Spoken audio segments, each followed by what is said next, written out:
Cette Ici, à conférence Rouen, va maintenant être enregistrée.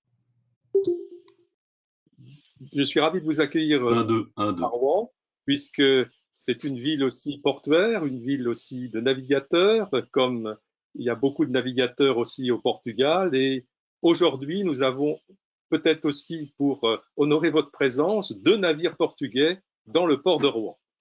Donc, je vais donner d'abord la parole à notre président, Monsieur Philippe Tillet, qui va vous faire son mot d'accueil. Eh bien, monsieur l'ambassadeur, bonjour. Donc, je suis Philippe Tillet. Je lève la main pour que vous me reconnaissiez, que les gens me reconnaissent. Je suis le président, effectivement, du mouvement 1, européen 2, de 1, 2. Seine-Maritime. Je ne vais pas parler longtemps parce 1, que 2, 1, 2. l'important, c'est qu'on puisse vous écouter et qu'on puisse pouvoir dialoguer avec vous. Moi, je suis très heureux de vous accueillir aujourd'hui. Au départ, on devait vous accueillir en présentiel. Bon, le contexte sanitaire nous interdit toujours de nous recevoir de visu. Donc, ce sera peut-être pour une autre fois. En tout cas, merci de nous consacrer un petit peu de temps aujourd'hui. On a été attentif à lire les priorités que le Portugal donnait à sa présidence du Conseil de l'Union européenne, à la fois réussir la transition climatique et numérique, affirmer l'autonomie stratégique de l'Europe au sein du monde tel qu'il est aujourd'hui. Et tout à l'heure, je lisais un article qui vient d'être publié par Le Monde, qui donne toute son actualité à cette volonté d'affirmer notre autonomie stratégique. Et puis aussi un élément important qui n'est pas toujours mis en avant par tous les pays de l'Union européenne, renforcer le socle social qui peut aller vers des droits sociaux, pardon, qui peut aller avec la transition climatique et numérique. Donc nous sommes, comment dire, très, très soucieux de vous entendre. Il y a aujourd'hui 63 personnes à 15h55 qui étaient inscrites. La dernière personne inscrite s'est inscrite à 15h54. Donc il y a 60 personnes qui devraient passer. Je ne suis pas sûr que tout le monde nous rejoigne pendant cette heure et demie que nous allons passer ensemble. En tout cas, c'est un quota de participants tout à fait honorable par rapport à cette rencontre que nous essayons d'organiser semestriellement, puisque donc on l'a fait au mois de décembre dernier avec l'ambassade d'Allemagne, et donc on le fait avec vous aujourd'hui. En tout cas, moi, je m'en arrête là. Je dis bonjour à tout le monde. Je remercie à tout le monde d'être là. Je vous remercie, monsieur l'ambassadeur, de nous consacrer du temps, et je vous donne la parole, ou je la redonne à Jean-Marc Delagneau, qui est l'animateur de cette séance. Devenir footballeur professionnel. C'est la footballeur professionnel. Pas de micro. Il y a trop de corruption. Pas de micro. Il n'y a que les riches. Tu vois le micro là? Mais non, il est à 100%. Tiens. D'accord. Il y a un micro à fermer. Jean-Marc? Le micro est ouvert. Donc, monsieur l'ambassadeur, nous avons prévu ensemble d'abord d'évoquer les priorités de la présidence portugaise du Conseil de l'Union européenne, des priorités qui sont très importantes parce qu'elles se préoccupent aussi de la résilience et de l'avenir de notre Union européenne suite à ces différentes crises que nous avons traversées et celles dans laquelle nous sommes encore. Et donc, j'aimerais que vous nous présentiez maintenant ces priorités. Merci bien. J'espère que tout le monde m'entende bien. Donc, je pourrais dire que cet exercice à la mi-chemin est différent du tout début. Et je crois que l'intervention initiale, d'ailleurs, révèle que vous avez déjà une idée très concrète de ce que la présidence avait voulu faire. Je dois de toute façon commencer par dire que, évidemment, la priorité opérationnelle de la présidence en ce moment, c'est de faire tout ce qui est possible pour gérer la situation sanitaire. C'est-à-dire, je crois que peut-être que je l'aurais dit aussi au début du semestre, mais je le soulignerai. c'est très important dans le schéma opérationnel de la présidence, tout ce qui représente de favoriser la coordination entre les États membres en ce qui concerne le combat au Covid-19.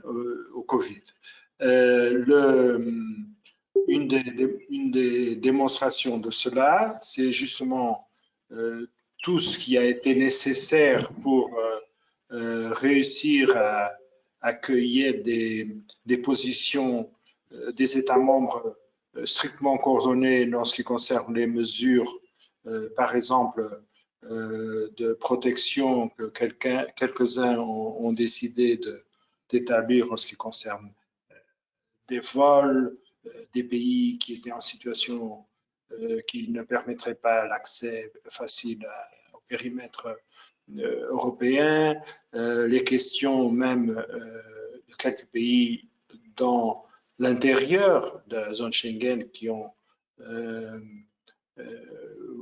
cru nécessaire d'établir des contrôles frontaliers, toute la question des vaccins, la question de l'approvisionnement, la question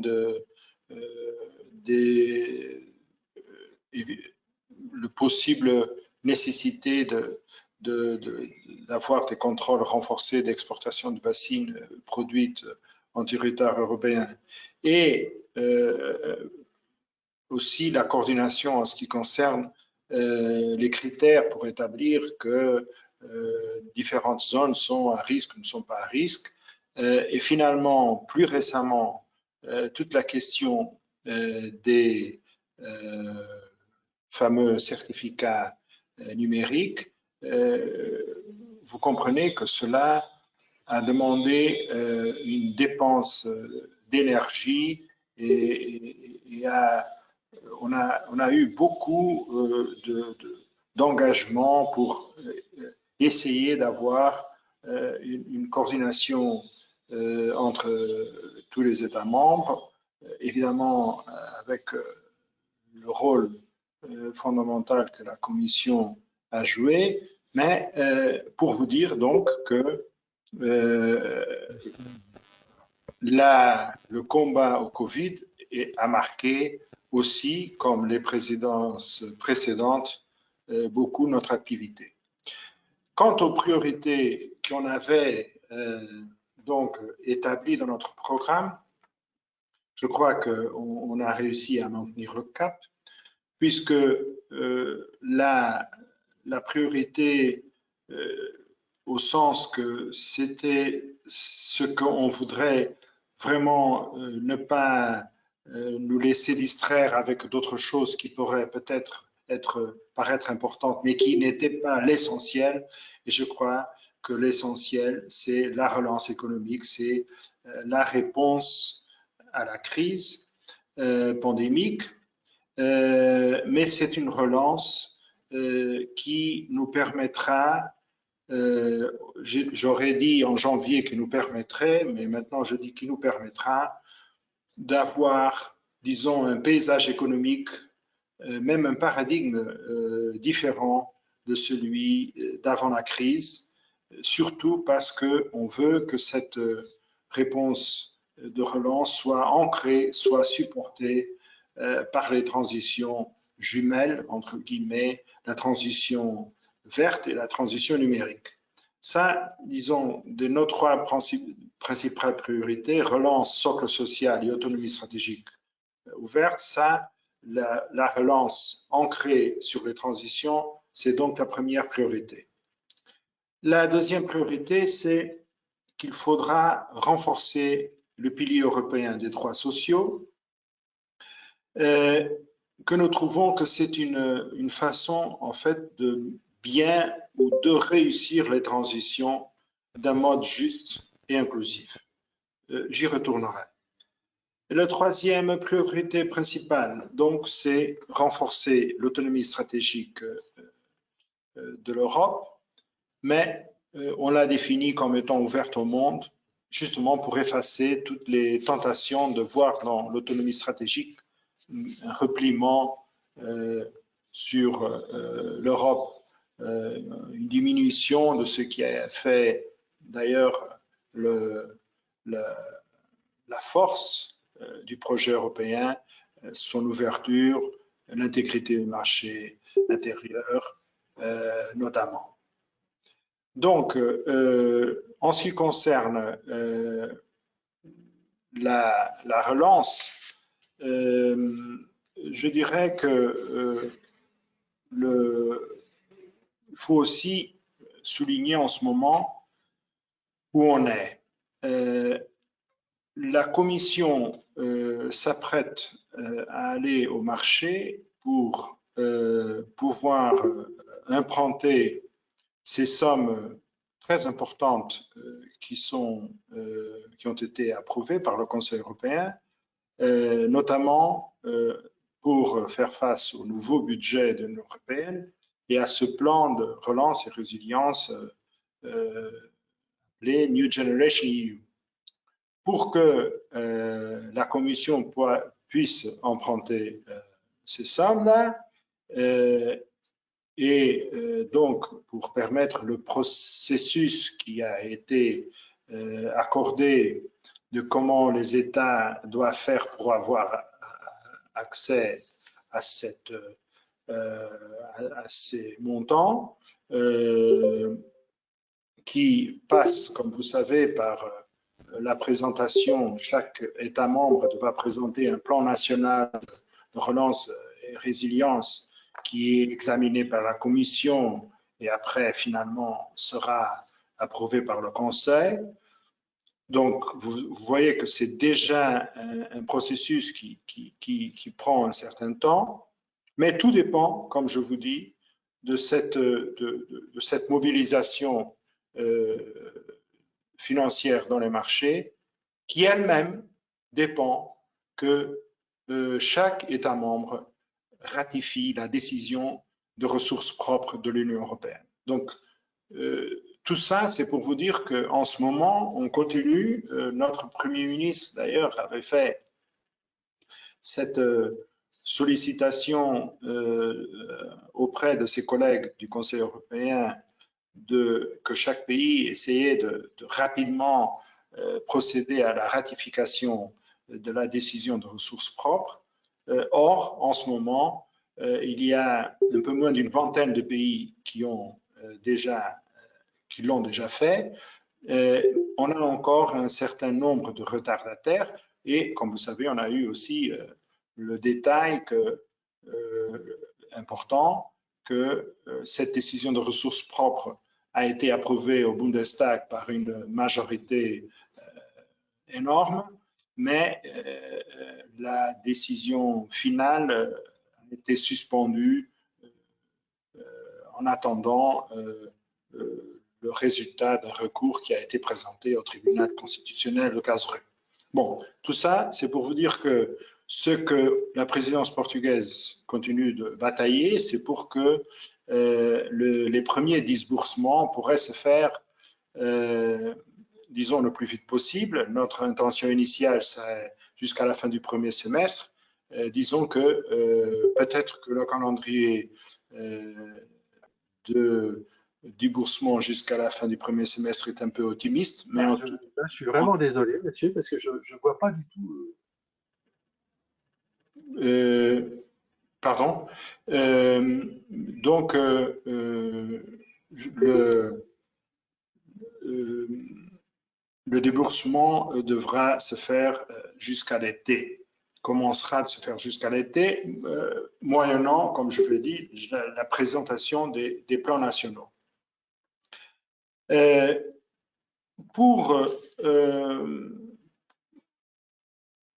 la réponse à la crise, il n'y a pas seulement donc la réponse économique qui est liée à la volonté d'agir, de passer de ces préparations qui ont été nécessaires avec ce qu'on a accordé et de passer vraiment concrètement à ce que nos citoyens attendent, c'est-à-dire qu'on présente des plans nationaux qui démontrent nos priorités et que ces plans donnent déjà l'idée qu'on suit ce qu'on s'est accordé entre tous de favoriser la transition numérique et verte de nos économies. Quant à les réponses sociales, on a aussi très vite compris, d'ailleurs il y a un exemple en France que je crois est encore dans notre mémoire, c'est-à-dire l'exemple de quand il y a des mesures qui sont en elles-mêmes positives en ce qui concerne la préoccupation avec le problème du changement climatique, on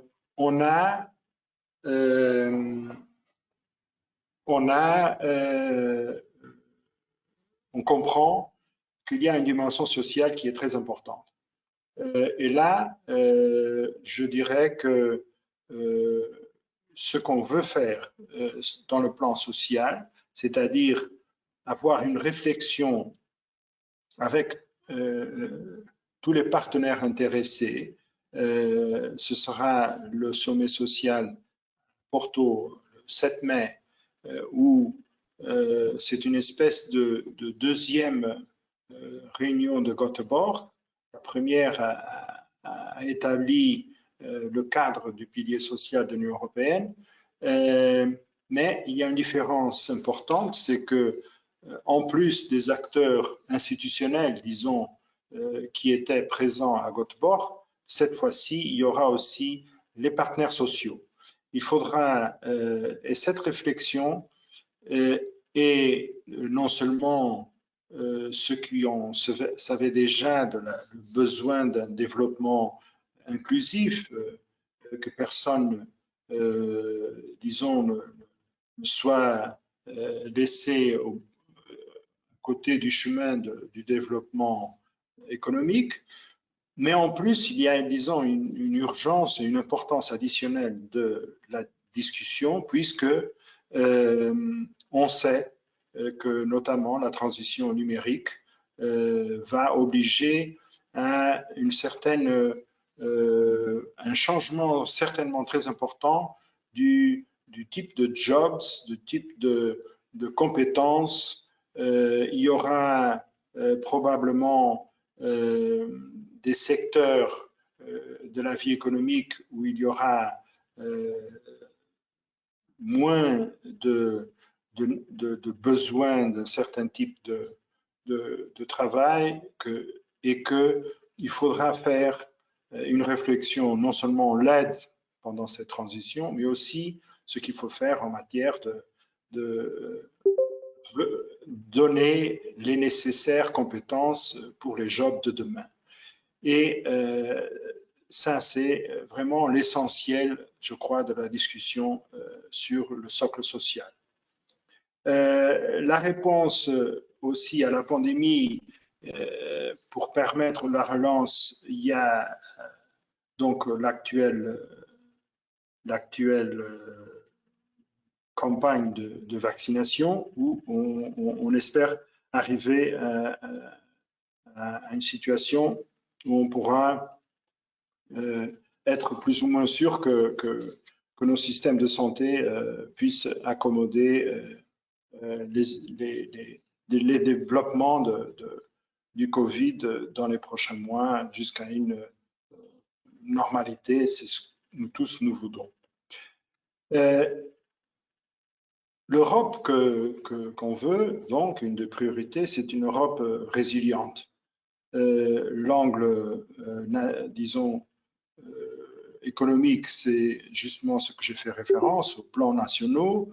Il y a aussi, comme, disons, une définition de cette résilience, ce qu'on a appris avec la crise pandémique. On a compris, par exemple, qu'on n'avait pas certains éléments qui étaient nécessaires vraiment ce qui seraient nos instruments de défense au début de la pandémie. Vous vous souvenez tous, les masques, le gel hydroalcoolique.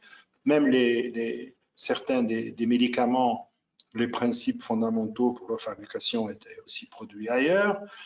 Les chaînes de production étaient très étirées. Donc, la résilience, c'est aussi, et l'autonomie, en ce sens-là, stratégique, c'est directement lié à la résilience, demande qu'on effectue un travail de comprendre comment on ne se trouve pas dans une crise analogue, dans une situation pareille. Mais ces leçons ne doivent pas nous entraîner, c'est un point important, dans un sens protectionniste, puisque c'est le fonctionnement du marché intérieur qui vraiment nous a permis de faire ce grand développement de l'Union européenne dans ces dernières décennies. L'autonomie stratégique, d'ailleurs, comprend aussi, dans cette politique de avoir su comprendre les leçons de la crise, ne doit pas nous entraîner, c'est la chose qu'on défend depuis assez longtemps, dans cette idée que les grands champions européens, la consolidation de différents secteurs avec des grands acteurs industriels serait la réponse. Nous considérons qu'un des atouts de l'Europe, c'est justement cette richesse en réseau d'un paysage où il y a simultanément des grandes entreprises, des petites et moyennes entreprises, des réseaux avec les universités, les centres de recherche, et c'est ça que nous trouvons être, disons, la politique industrielle du futur. Dans la résilience, pour l'angle sanitaire, il y a aussi le fait qu'on a tous appris à donner une autre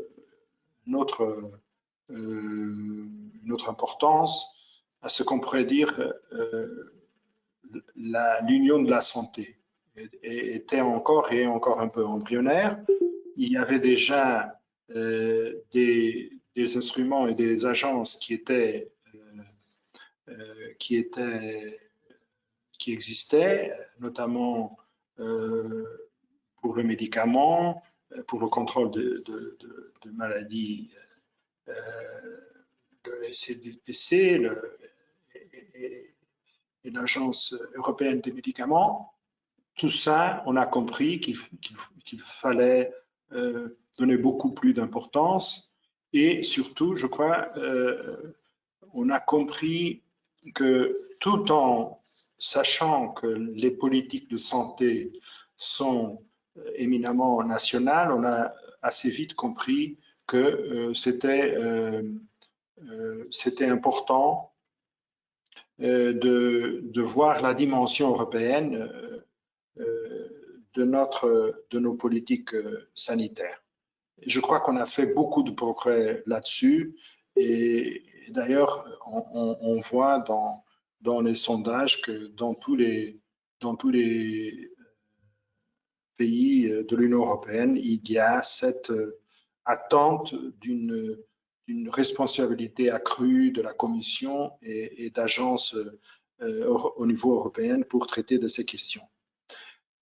La résilience a aussi, si vous voulez, un angle des valeurs fondamentales. C'est-à-dire qu'il ne faut pas oublier qu'il faut maintenir notre attention au respect pour l'état de droit, des valeurs démocratiques, le pluralisme des médias et entre ces droits, il y a aussi le droit de mobilité, liberté de circulation, et ça imbrique donc avec la question sensible de la migration et asile et ce qu'on doit faire là-dessus.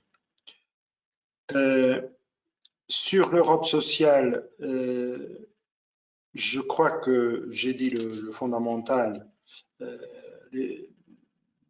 l'importance de renforcer ce pilier européen des droits sociaux qui sera décliné dans notre présidence surtout pour 2 points forts, c'est ce sommet social avec le partenaire, duquel il résultera, disons, une impulsion qui sera après traitée par les chefs d'État et de gouvernement des 27 et culminera, on espère, dans une déclaration des États membres qui est, disons, une espèce d'opérationnalisation pour le futur de la vision qu'on aurait en Europe sur cette dimension, ce pilier social européen des droits sociaux. Pour l'Europe verte, on a, disons, la priorité de la présidence était de faire bien le travail qui était déjà dans les chantiers du processus législatif européen. Il y a une loi européenne pour le climat, et il y a, disons, tout dans le sens du European Green Deal. Il y a une espèce de brique législative qui permet l'approbation finale, et cela probablement ne se conclura pendant ce semestre. Cette Europe verte implique aussi conclure la réforme de la politique agricole commune. On a aussi prend conscience de l'importance de la sécurité alimentaire. Et tout ça, ce sont des aspects que la réflexion sur la résilience nous amène à prendre encore avec plus de sérieux. Et du point de vue des grandes ambitions de l'Union européenne, comme vous savez, elles ont été marquées par les décisions du dernier Conseil européen de la présidence allemande. On est d'une certaine façon tous en train de nous préparer pour la COP de Glasgow en novembre, où l'Union européenne espère de continuer à avoir la même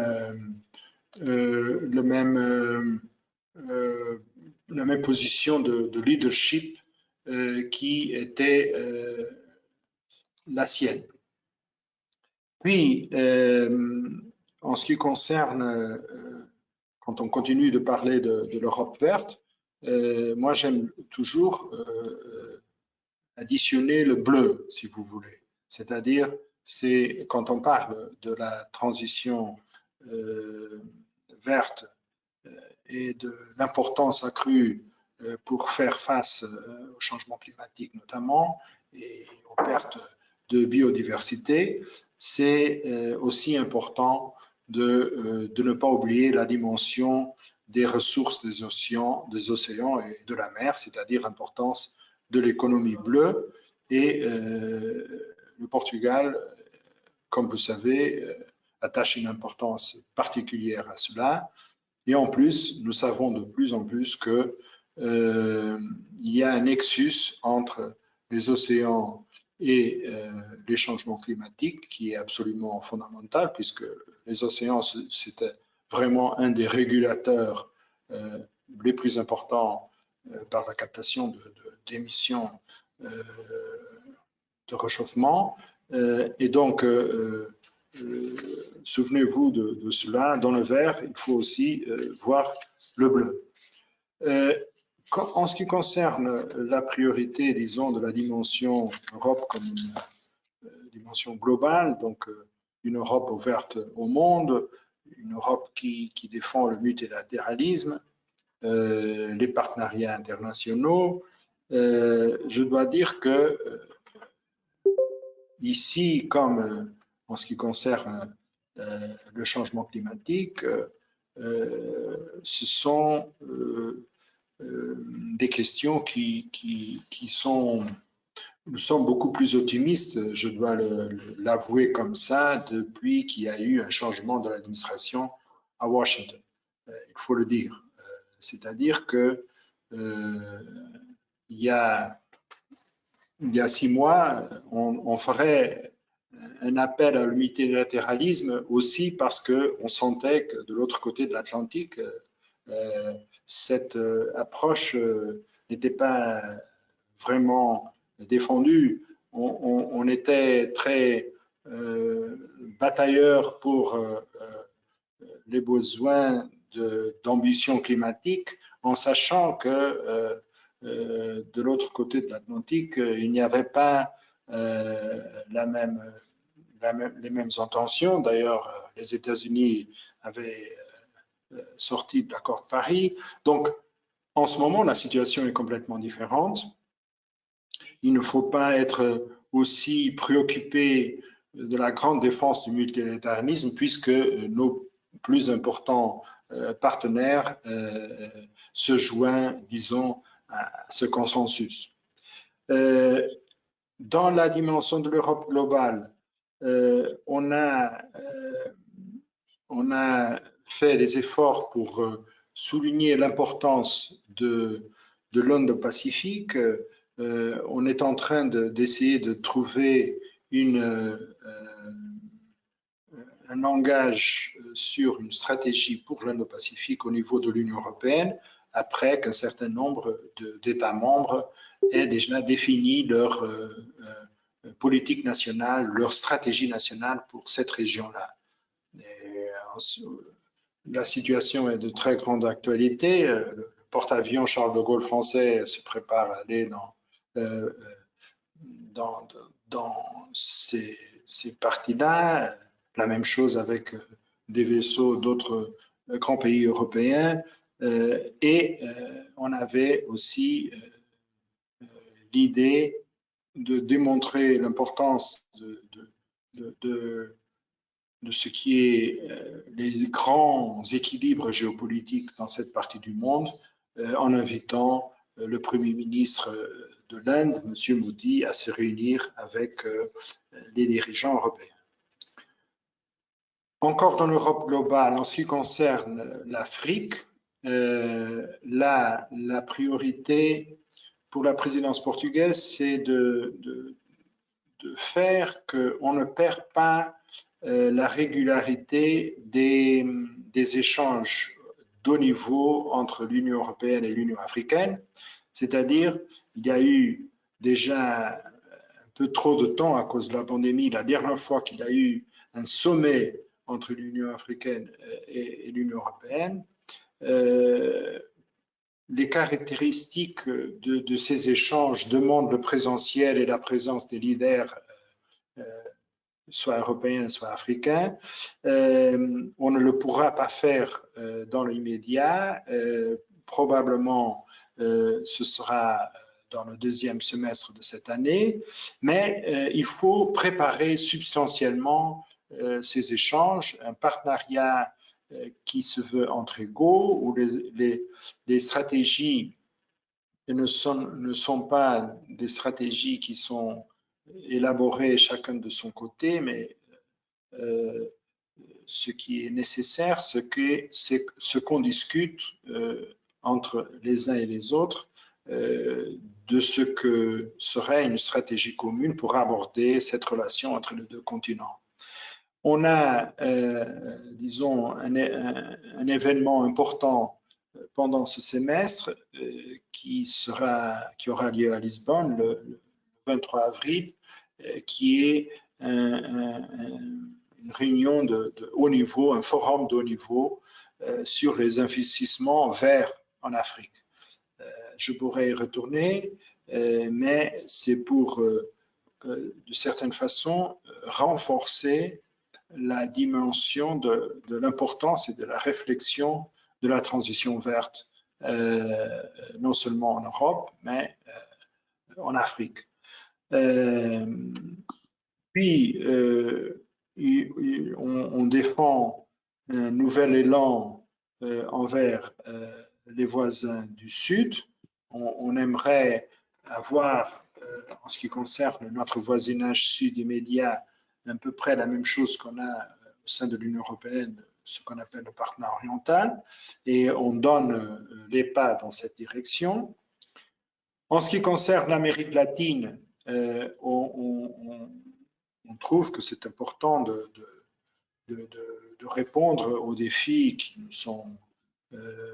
nous viennent de nos partenaires d'Amérique latine. Vous savez, là, il y a des grands dossiers de l'agenda commercial de l'Union européenne qui sont dans la table, notamment le renouvellement de l'accord avec le Mexique, la discussion d'un accord avec le Chili, et vous êtes tous au courant parce que c'est un dossier très discuté en France, et je pourrais y revenir,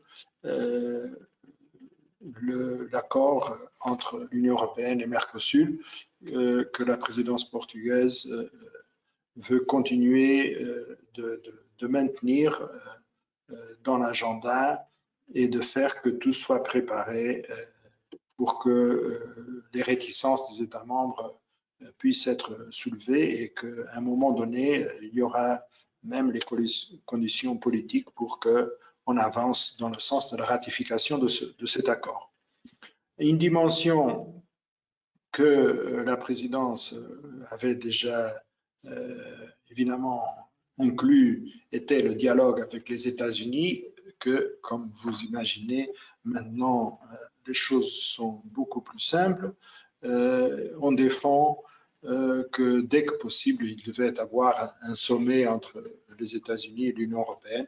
Peut-être qu'on pourra arriver, si ce n'est pas ce semestre, si il n'y aura qu'un moment symbolique, peut-être en marge d'une réunion avec l'OTAN, il y aura certainement dans les mois à venir, dans le prochain semestre, une occasion pour un vrai sommet entre l'Union européenne et les États-Unis. Pour terminer de cet aspect global, évidemment, on est aussi intéressé par la relation avec le Royaume-Uni.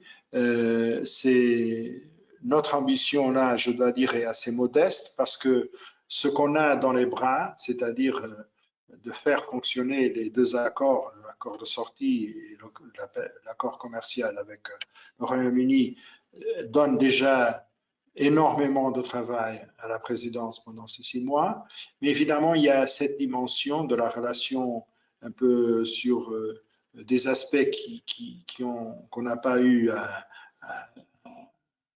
traiter dès maintenant, notamment comment on va se faire la relation sécuritaire et de défense et en politique extérieure. Tout cela, évidemment, nous sommes, nous, Portugal, partisans de la relation la plus ample et dense possible avec le Royaume-Uni, mais il faudra bien qu'on trouve la forme appropriée de le discuter et de voir l'intérêt d'uns et des autres. Le dernier point global de cette préoccupation que je dirais, c'est aux priorités qui expriment vraiment ce qui est plus opérationnel, le plus important pour la présidence, c'est la sécurité maritime.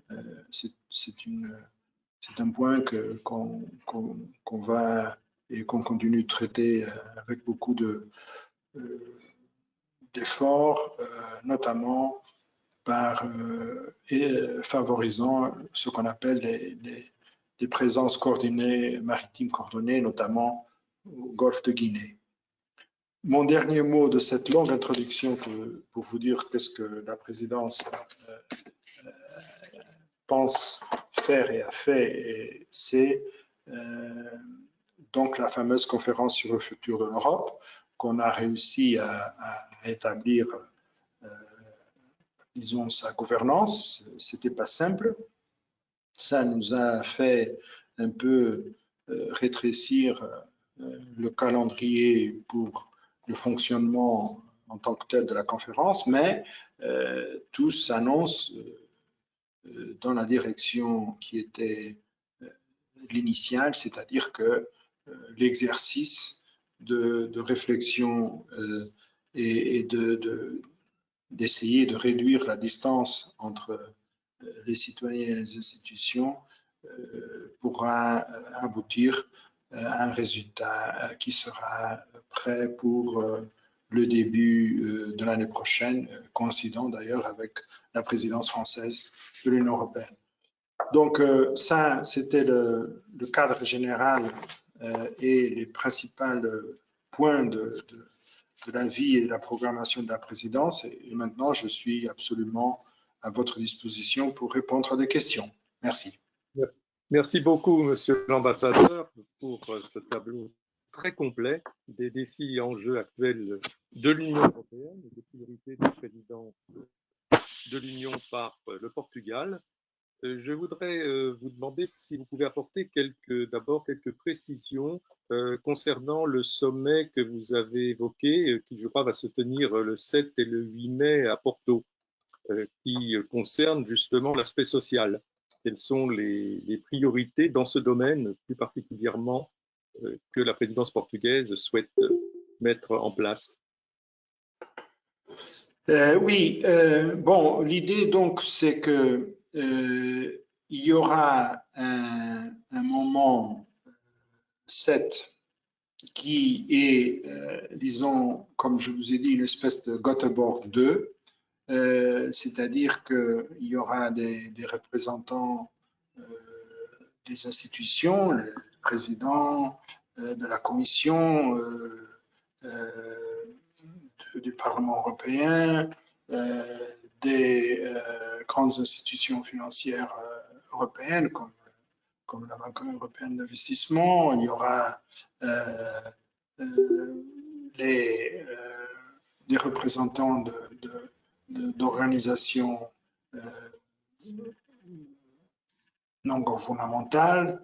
Il y aura les grands partenaires sociaux, notamment par exemple Business Europe et la Confédération européenne des syndicats, et qui travailleront sur les implications, disons, de ce qui est, ce sera l'impact de la transition verte et numérique sur nos paysages économiques et sur notre paysage social.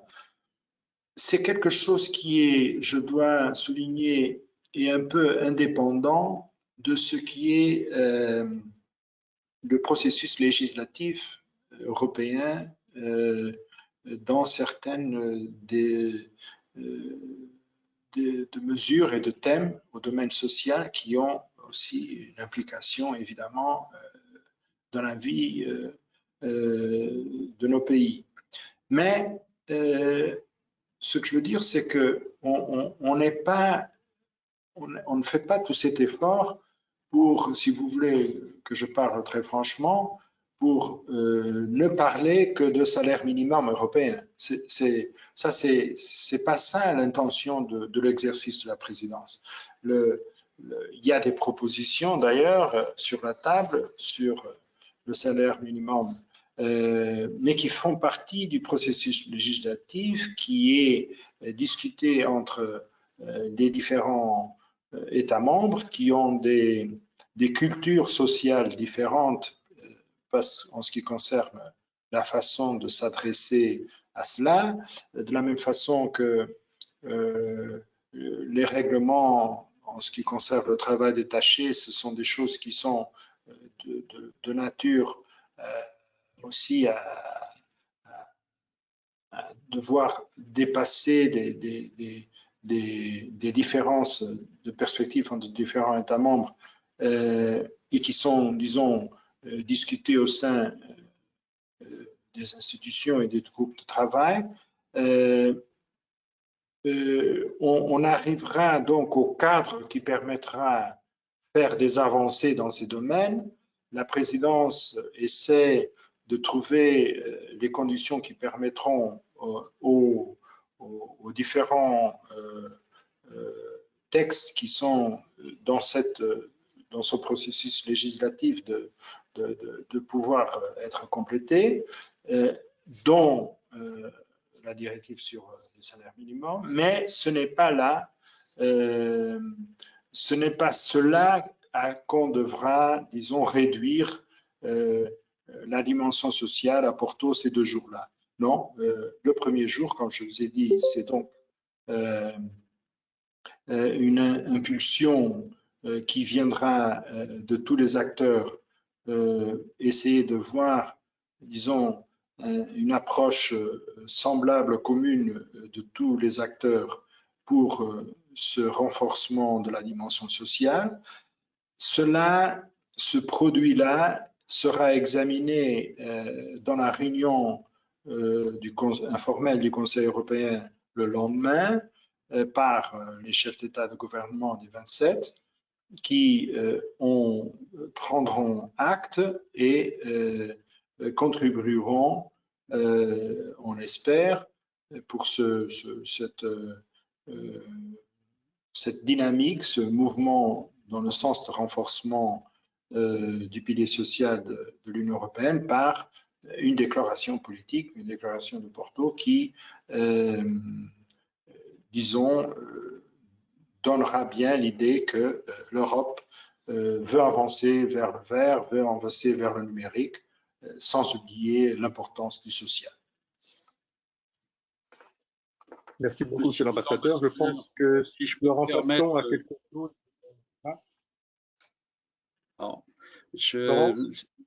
Oui, alors il y a 2 questions actuellement. Philippe Tillet va peut-être énoncer la sienne d'abord et après j'en ai une autre sur les océans.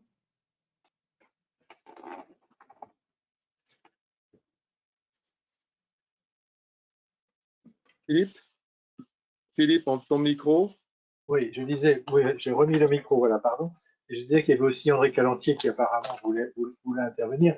Moi, c'était par rapport, Monsieur l'Ambassadeur, pour revenir sur justement quand vous avez évoqué les relations entre l'Europe et puis l'Amérique du Sud, quand on connaît les liens, en tout cas historiques, qui existent entre le Portugal et le Brésil, est-ce que ça vous permet de jouer un rôle un peu plus important ou privilégié pour essayer de, comment dire, d'influencer davantage ce qui se passe au Brésil par rapport à la déforestation, par rapport à la gestion de la pandémie, par rapport à toute la situation sociopolitique qui existe au Brésil? Est-ce que vous avez encore des liens forts entre Portugal et Brésil? Est-ce que ça joue dans le cadre de la stratégie? Est-ce qu'on peut s'en servir dans le cadre de la stratégie de l'Union européenne? Et est-ce que vous en servez, bien sûr? Bon, je crois que, évidemment, on a des relations très spéciales avec le Brésil, non seulement parce que nous avons une langue commune, non seulement parce que nous appartenons tous les deux à la communauté des pays de langue portugaise, qui d'ailleurs continue de se réunir très régulièrement. Il y a eu très récemment une réunion ministérielle importante où on a encore renforcé les liens très spéciaux qu'il y a entre tous les pays lusophones. Et on se trouve aussi, comme vous savez, dans le sommet ibéro-américain qui réunit tous les pays de l'Amérique latine avec les 2 États de la péninsule ibérique et Andorre aussi. D'ailleurs, en ce moment où on parle, mon Premier ministre et mon chef d'État, il est en Andorre pour le sommet de cette année.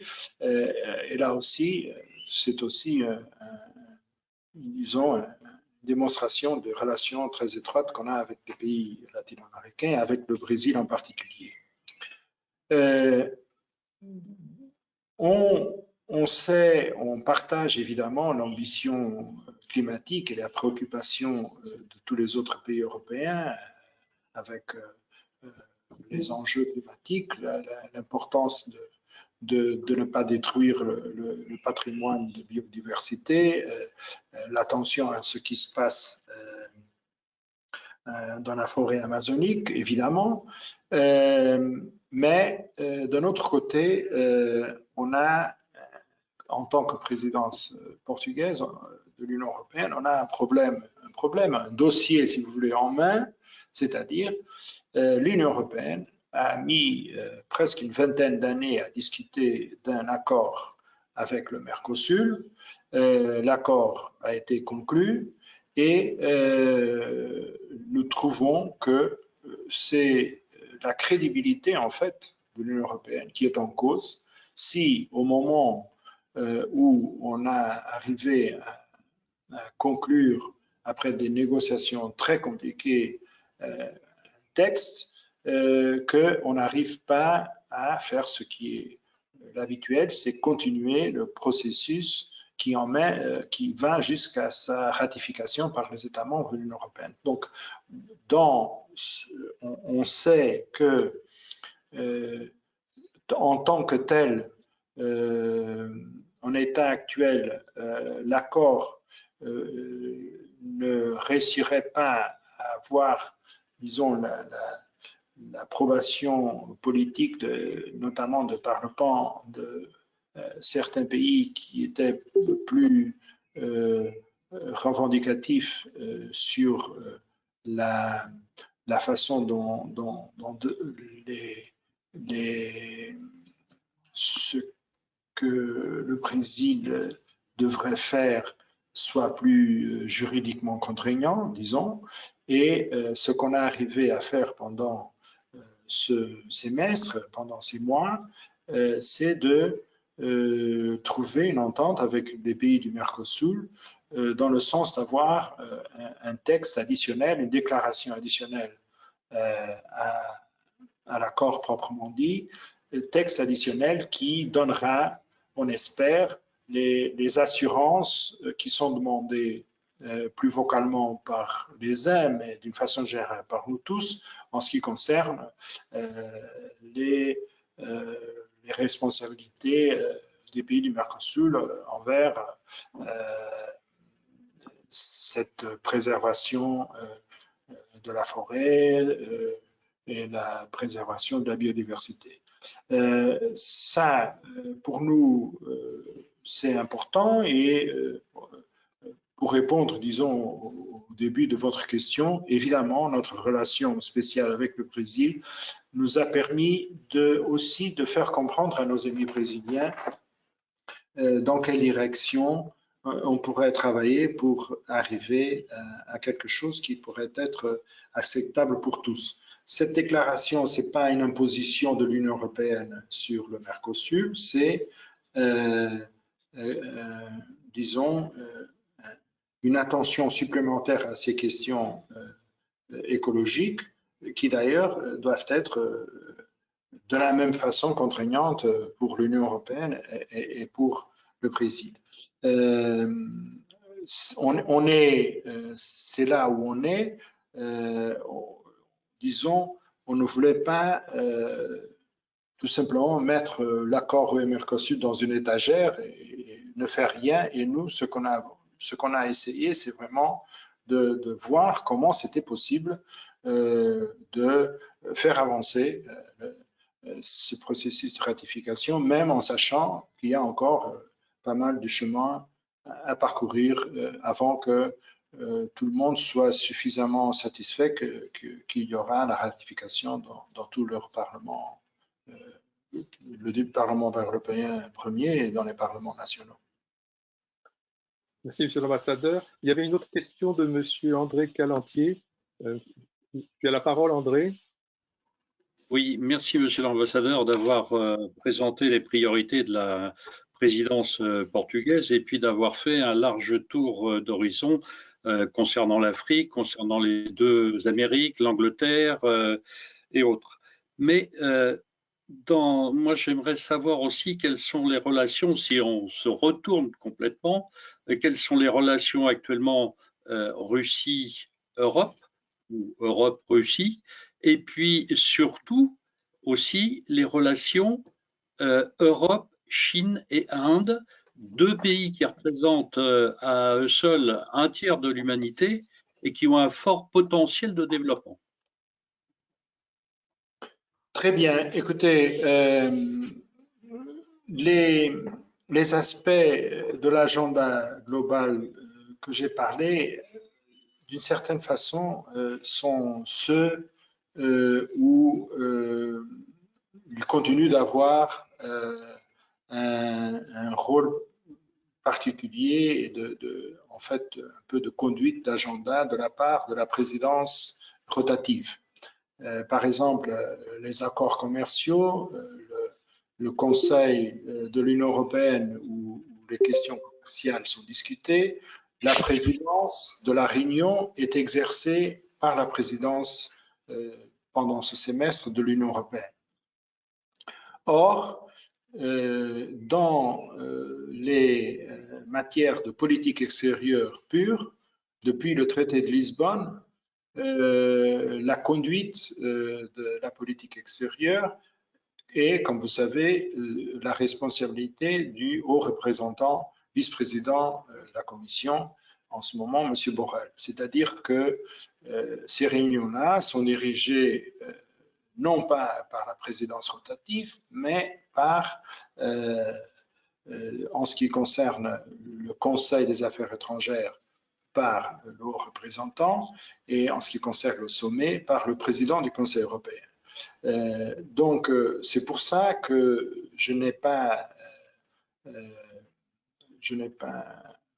entré en détail, parce que c'est, disons, la vie normale de l'Union européenne et pas nécessairement quelque chose où on peut avoir une spécificité de la présidence portugaise et du Portugal.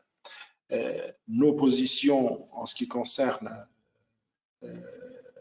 en tant que présidence, les relations avec la Russie ou la Chine, c'est ce qu'on, à l'intérieur de la discussion des États membres, on arrive à s'accorder.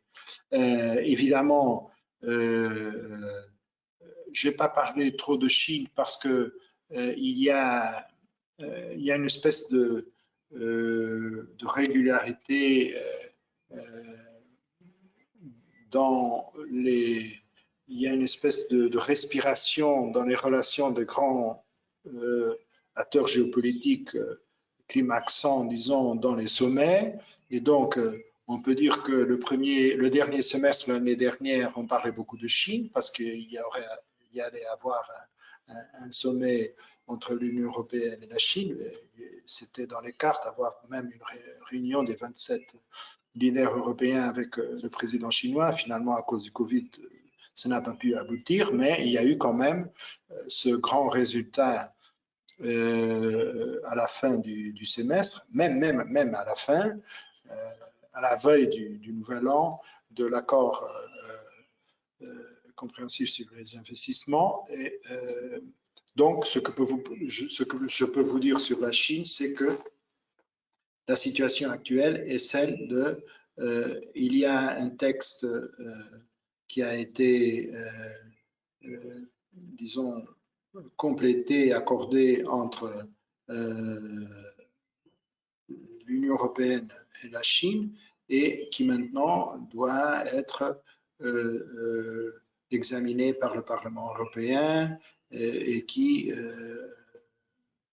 devra donc passer par toutes les étapes qu'on connaît jusqu'au moment où on pourra dire que le processus de sa entrée en vigueur est terminé. Une chose différente, je pourrais vous dire qu'est-ce qu'on pense actuellement de relations avec la Chine. Je pourrais parler de ces mesures et contre-mesures.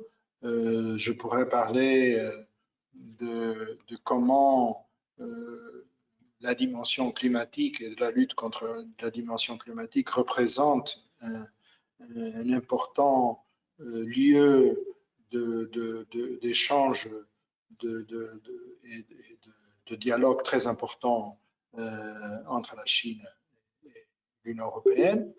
Mais comme je vous dis, ce n'est pas là que la présidence, en tant que présidence, est un acteur fondamental. En ce qui concerne la Russie, c'est à peu près la même chose, c'est-à-dire on est d'accord avec la politique qui a été accordée entre les États membres de l'Union européenne. Il ne faut pas prétendre que nous voyons tous exactement de la même façon nos relations avec la Russie en tant que point de vue, angle de regarder vers la Russie, puisqu'il y a des raisons historiques et géographiques évidentes. Et donc, mais le plus important, c'est que entre ce qui pourrait être une position maximaliste de couper tous les ponts et ne se concentrer que dans une dimension, disons, sanctionnatoire et punitive sur la Russie, et ce qui serait une position qui d'ailleurs n'existe pas, mais théoriquement serait de dire ce qui est important, c'est de dialoguer, d'avoir des échanges, surtout en ne se préoccupant pas trop des contraintes sécuritaires et géopolitiques évidentes. Entre ces deux, l'Union européenne a défini un cap qui est d'être très ferme avec tout ce qu'on condamne, évidemment, et en même temps, et avoir conscience que la Russie est un acteur très important dans des dossiers qui sont très importants pour l'Union européenne et pour la sécurité de l'Europe. Et donc, il faudra simultanément ne pas, disons, brûler totalement les ponts et nous engager là où c'est nécessaire. C'est la même chose. On peut être très ferme avec la Russie et de la même façon dire que c'est bien que les Américains et les Russes discutent de leur traité sur les armes nucléaires, par exemple. Donc, en ce qui concerne la Russie, c'est ce que je pourrais vous dire. En ce qui concerne l'Inde, là, oui, on a, je crois, réussi à faire venir un peu plus cet autre très grand acteur géopolitique dans notre attention, qui parfois est un peu, en ce qui concerne les grands acteurs, est un peu réduite aux États-Unis, la Chine et la Russie, moins. Et nous avons, je crois, par cet effort, déjà obtenu quelques développements importants, notamment en ce qui concerne la connectivité, même au niveau économique et commercial, plutôt un peu plus difficile dans le domaine écologique, mais là aussi, on a fait, je crois, des progrès pour avoir l'Inde plus présente dans la discussion stratégique avec l'Europe. Merci, Monsieur l'ambassadeur. Je pense qu'il y aura une question peut-être que Florence va évoquer qui va nous servir aussi de transition parce qu'on avait prévu aussi comme deuxième thématique après les priorités de la présidence portugaise du Conseil de l'Union, le Portugal et l'Europe, plus au quotidien cette fois-ci les différents fonctionnements, relations particuliers entre le Portugal et l'Union européenne. Florence, il y a une question, je crois, qui nous servirait de transition. Il y a une question de Philippe Penaud qui me paraît tout à fait pertinente. Philippe ? Merci Florence. Merci Monsieur l'ambassadeur. Je suis arrivé un petit peu en retard, donc je n'ai peut-être pas tout entendu, mais au travers des propos que j'ai le sentiment effectivement que la question fait transition. Oui, j'étais intéressé de savoir quel était un petit peu le sentiment des citoyens portugais vis-à-vis de l'Europe, notamment après cette vague de pandémie. Est-ce que ça a développé plutôt le scepticisme vis-à-vis de l'Europe ou est-ce que ça a renforcé effectivement le sentiment européen? Quel est votre sentiment sur, je dirais sous forme un peu de bulletin météo, de la population portugaise, ce beau fixe, sa vie de tempête, Voilà. Merci. J'étais un peu, on a entré dans mon bureau, mais je crois comprendre, c'est l'atmosphère de la population européenne par rapport à l'Europe, portugaise par rapport à l'Europe. C'est ça que vous m'avez demandé. Vous savez, chez nous, on a, je crois, et ça c'est quelque chose qui, en fait, c'est un travail qui chaque pays, chaque État de l'Union européenne doit arriver par ses propres moyens, disons, c'est de se rendre compte que la dimension nationale n'est pas suffisante pour résoudre le problème et qu'il y a des questions que par soit les moyens, la dimension du problème en soi-même ne peuvent que être résolus, que si on met nos énergies en commun et qu'on accepte le besoin de cette réponse au niveau européen. Certains pays certaines populations sont plus rétives à cela. Je pourrais dire franchement que il y a des États où il y a encore la tentation de penser que la réponse nationale serait suffisante, un peu comme au Royaume-Uni, les Anglais ont pensé que ce serait la solution. Je crois que cette tentation au Portugal n'existe pas. Je ne vois personne vraiment défendre une position on se retranche dans notre périmètre national et on essaie de résoudre nos problèmes là. C'est pas possible d'avoir une réponse efficace à des choses qui sont d'une taille telle que ce serait futile de penser qu'on pourrait les résoudre nationalement.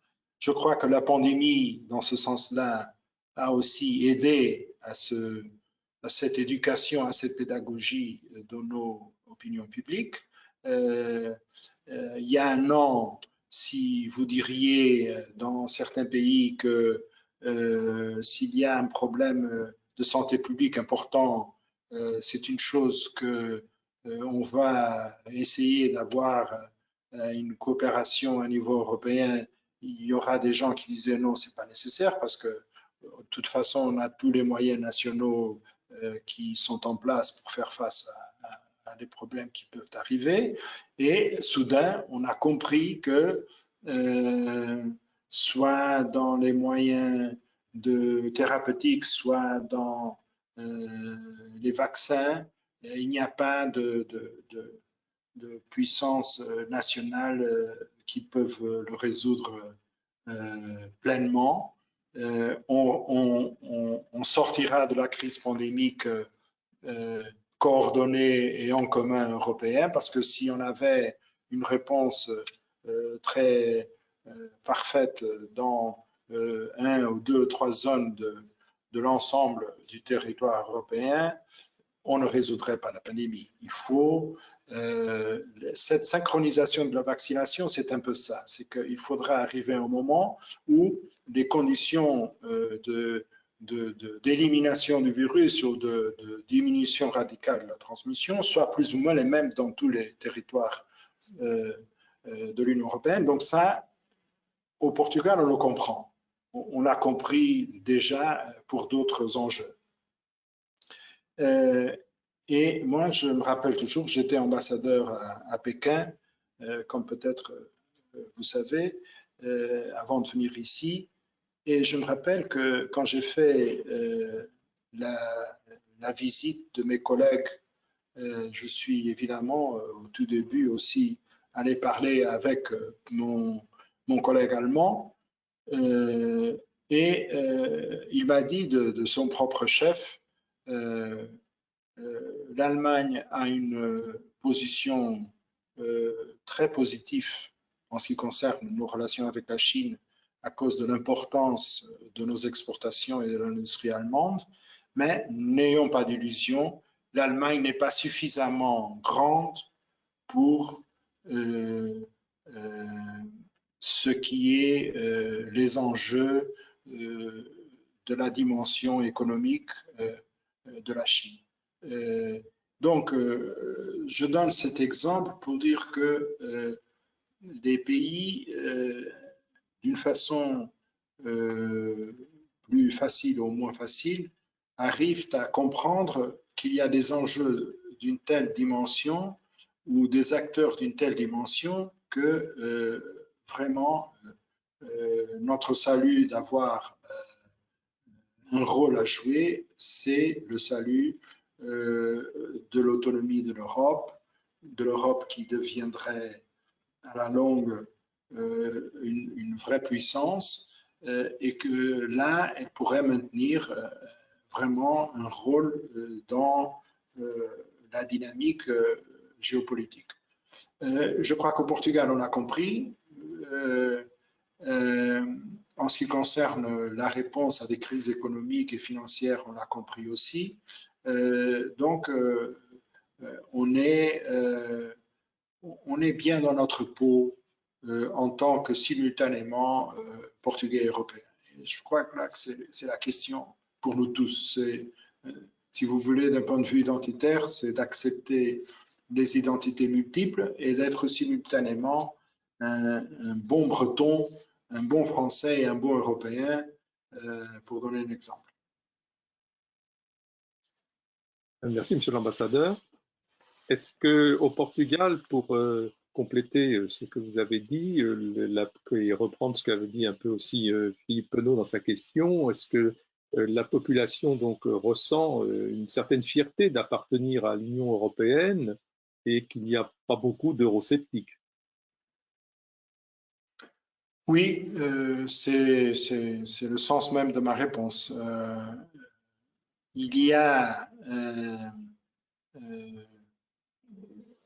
commencé à avoir aussi une expression, ce qu'on pourrait dire de populisme, qui d'ailleurs n'existait pas vraiment jusqu'à très peu de temps, avec les mêmes raisons de son développement qui sont liées un peu à la peur de l'autre et à l'importance des transformations qu'on a ressenties dans notre paysage humain ces dernières années. Et parfois, ça gère un terrain fertile pour le populisme, mais il n'y a pas de scepticisme en ce qui concerne, je ne dirais pas fierté, parce que c'est devenu comme une deuxième nature, c'est-à-dire on est dans l'Europe, on est européen et on continue d'être évidemment très fiers que nous sommes portugais et que nous avons un secrétaire général des Nations Unies qui n'a rien à voir avec notre appartenance à l'Union européenne. Donc,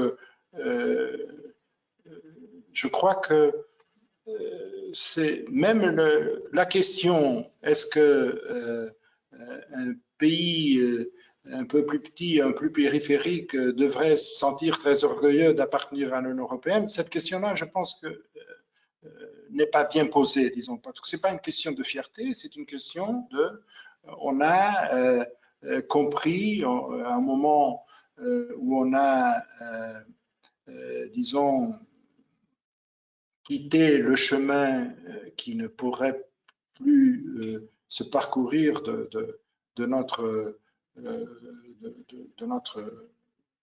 d'avoir des colonies et d'avoir une dimension hors européenne qui était très importante dans la façon comme on fonctionnait jusqu'aux années 70 du siècle passé. Le moment où on s'est dit, bon, le destin, le cap à faire pour le Portugal, c'est d'appartenir évidemment à ce processus d'intégration régionale. On le suit, on le fait, on assume quand il y a des présidences et qu'on doit faire la présidence, on veut démontrer que on peut le faire bien. J'espère qu'à la fin de ce semestre, nos partenaires diront, comme ils ont dit des fois précédentes, qu'on a fait des choses bien. Jusqu'à ce moment, on a déjà dirigé presque 900 réunions de différents groupes et institutionnels à Bruxelles. C'est aussi, ça fait partie aussi de la pédagogie sur l'Europe, c'est-à-dire que des pays qui ne sont pas des grandes puissances en termes de ressources humaines peuvent avoir la capacité et la qualité d'exercer une présidence. C'est aussi une chose que les uns et les autres, on doit le voir avec réalisme et avec humilité, qu'il n'y a que le pays X ou Z qui peuvent exercer une présidence. C'est une question vraiment d'être sérieux dans ce qu'on fait. Donc oui, au Portugal, on est heureux d'être européen et très heureux d'être portugais. Merci beaucoup, Monsieur l'ambassadeur. Est-ce qu'il y a d'autres questions sur, Il y avait une autre question tout à l'heure, peut-être que ça fait revenir un petit peu en arrière. Vous avez dit que, bien sûr, il fallait une Europe verte, mais qu'il ne fallait pas oublier d'ajouter le bleu. La France et le Portugal ont beaucoup de littoral, et donc l'océan et la mer, pour nous, sont des préoccupations. Est-ce que vous pouvez nous en dire plus sur les dangers, sur les mesures à prendre, peut-être? Merci bien. Je suis toujours très content d'avoir un prétexte pour parler de l'océan, pour parler des mers. D'ailleurs, j'étais très récemment avoir rencontré avec l'ambassadeur français qui s'occupe des enjeux maritimes, qui d'ailleurs est aussi le président du musée de la Marine. Comme vous dites, on constate qu'on est dans la même ligne dans des grands dossiers, notamment qui sont en train d'être discutés au sein des Nations Unies sur une espèce d'extension du droit international de la mer à la haute mer. On a, comme vous dites, des idées qui adviennent du fait qu'on a une tradition, des longues côtes et aussi, comme vous savez, des plateformes continentales d'une grande dimension. Nous sommes, le Portugal essaie d'être, disons, dans la ligne avancée pour faire augmenter l'importance de tous ces problèmes des océans. Une expression évidente de cela, c'est qu'on va organiser avec le Kenya le sommet mondial des océans des Nations Unies. C'est une conférence des océans des Nations Unies qui était censée se réaliser cette année, mais qui finalement aura lieu au premier semestre de l'année prochaine. C'est une espèce de l'équivalent de la conférence de Rio de changement climatique, mais pour les océans, qui aura lieu à Lisbonne. Et le plus important que j'ai souligné tout à l'heure, c'est que il ne faut pas d'ailleurs, ça fait partie des objectifs du développement soutenable, l'attention à donner aux océans, mais ce qui est très important, c'est que on ne peut parler de changement climatique sans parler des océans, on ne peut parler de l'importance de la conservation de la biodiversité, sans parler de la biodiversité marine. Et on peut parler de transition verte et d'énergie renouvelable sans aussi introduire la dimension océanique. Et puis, il y a tous ces autres dossiers qui sont très importants. L'attention qu'il faut faire au gaspillage, à la pollution des mers, à la pollution par le plastique. Et tout ça, ce sont des combats qu'il faut mener et que le Portugal est content d'être engagé là.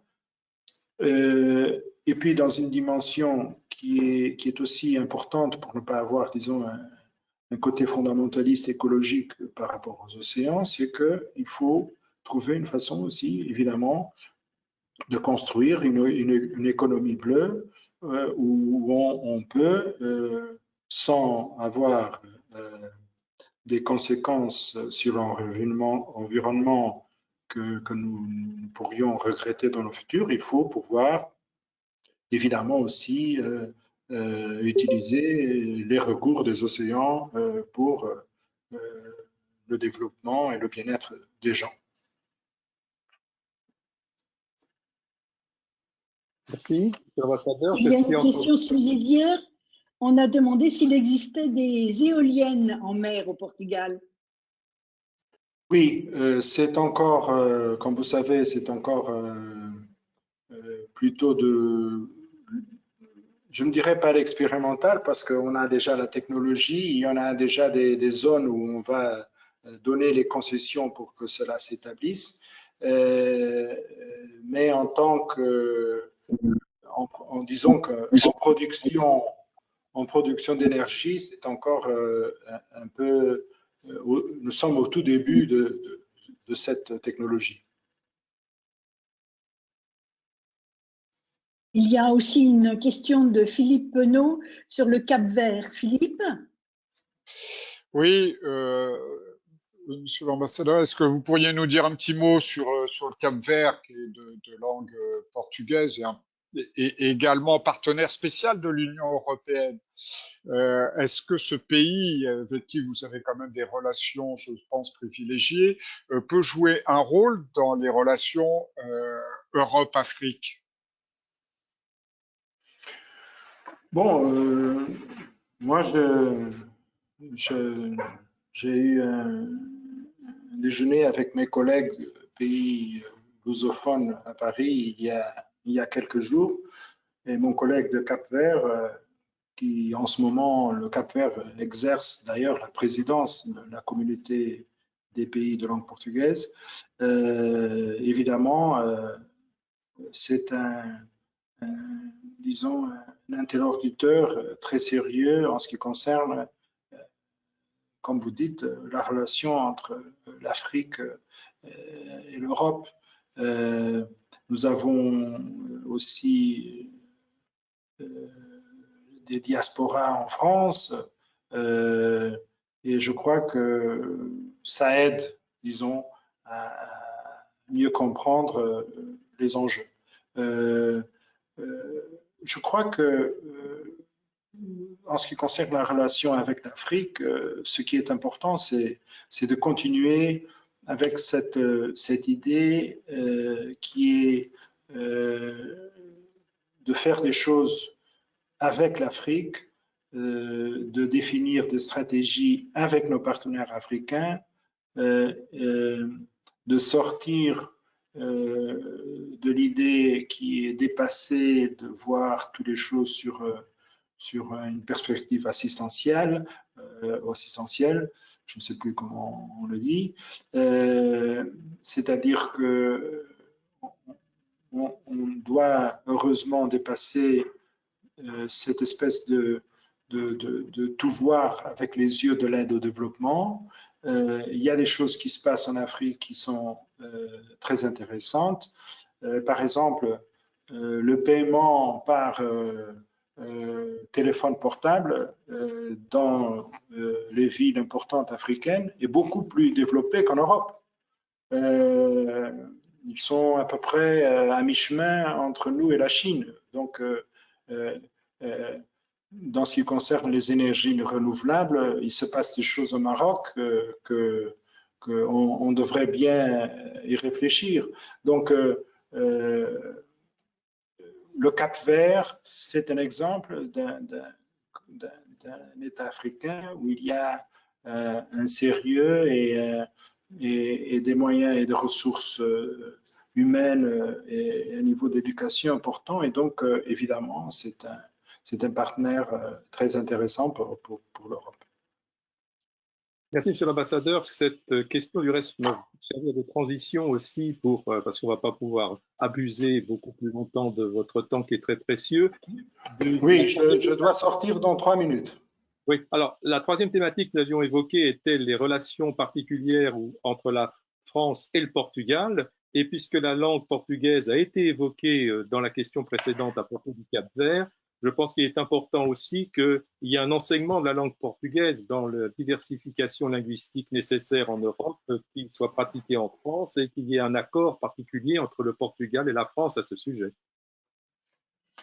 Oui, c'est une chose qui m'a occupé aussi quand il y a eu la réforme du bac, qu'à un moment donné, on pourrait penser que l'italien, l'allemand, l'espagnol et l'anglais faisaient un quatuor qui aurait, disons, un traitement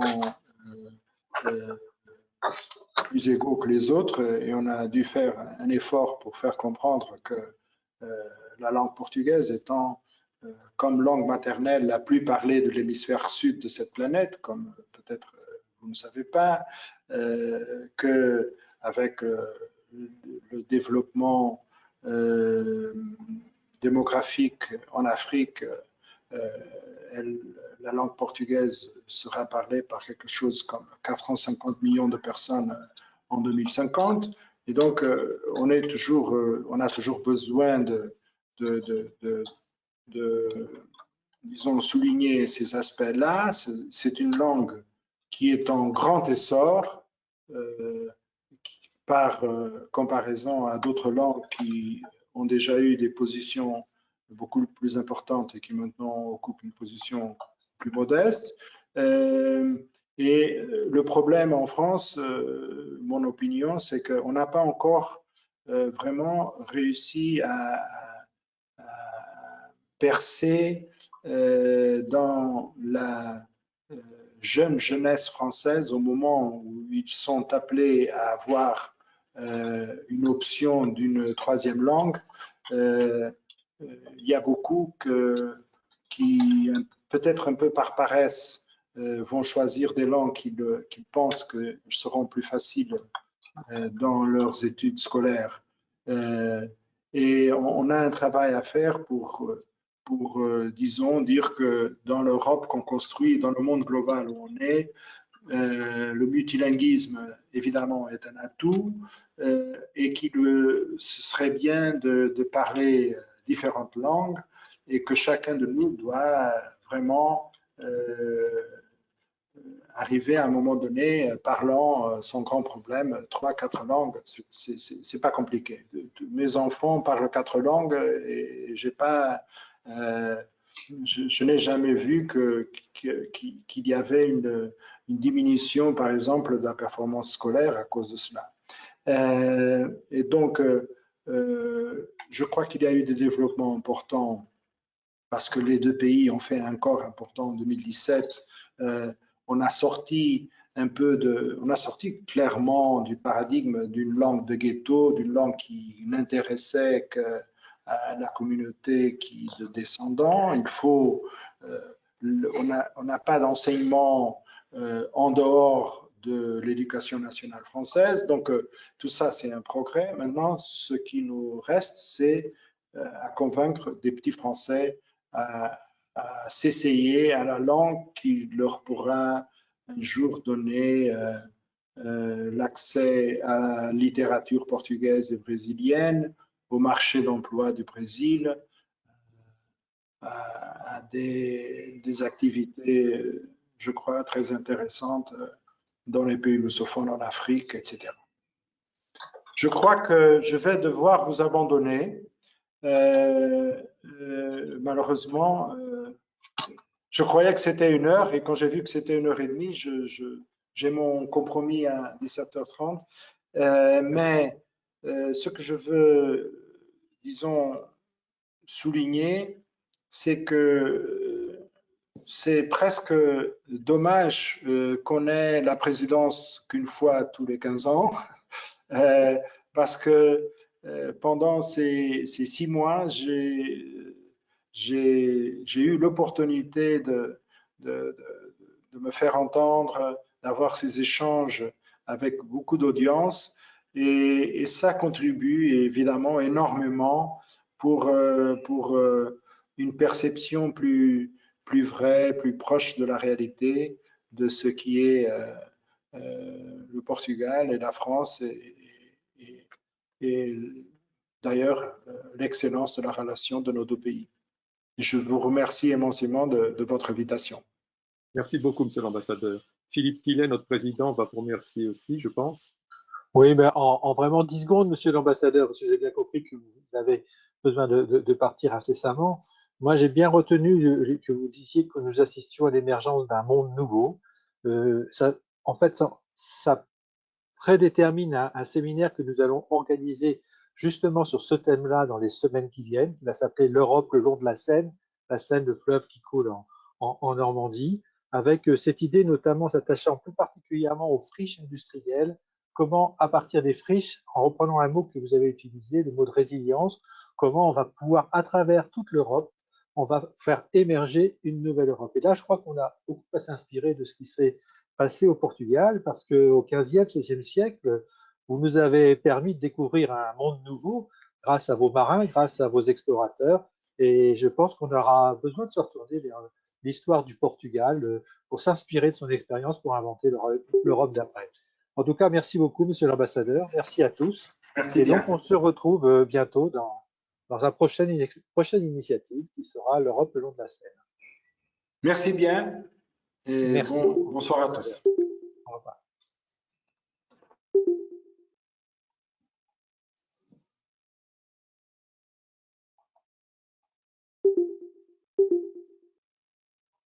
Bravo.